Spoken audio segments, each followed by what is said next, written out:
إن هم العلم عزيز، ومن عزته نفرته من الهموم المشاركة، ولا سيما هموم الدنيا. ومن هنا ففلاح طالب العلم مرهون بمدى استطاعته على تقليص هموم دنياه والتقليل من نفوذ محيطه عليه.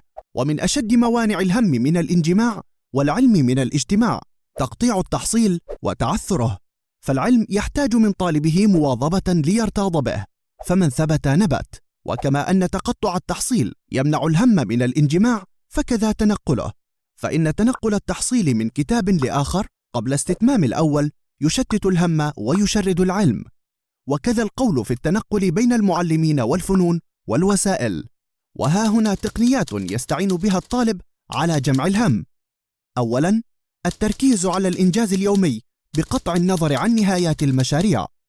ومنجز طالب العلم حينئذ يكون بما حصله في يومه.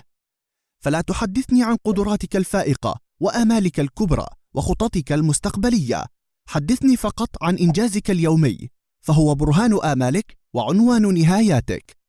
ثانياً، الانقطاع المرحلي إلى مشروع عملي متكامل يحقق به طالب العلم قفزة معرفية في أحد مجالات العلم والمعرفة.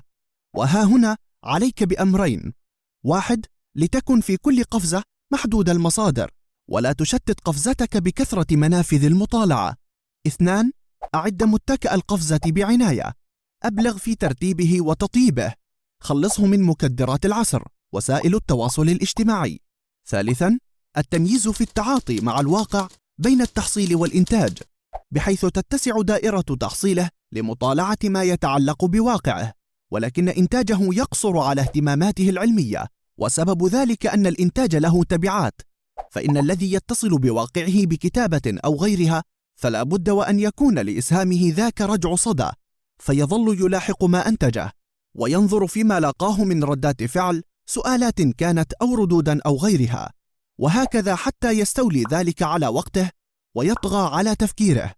وإذا شخص طالب العلم برأسه في غير شأنه، فما أسرع أن تسحب أقدامه من تحته ليلقى بها في أودية نائية عن تخصصه العلمي. وختاما، فإن العلم شريف، ولن يصله من يكثر الوقوف عند بدايات الطريق.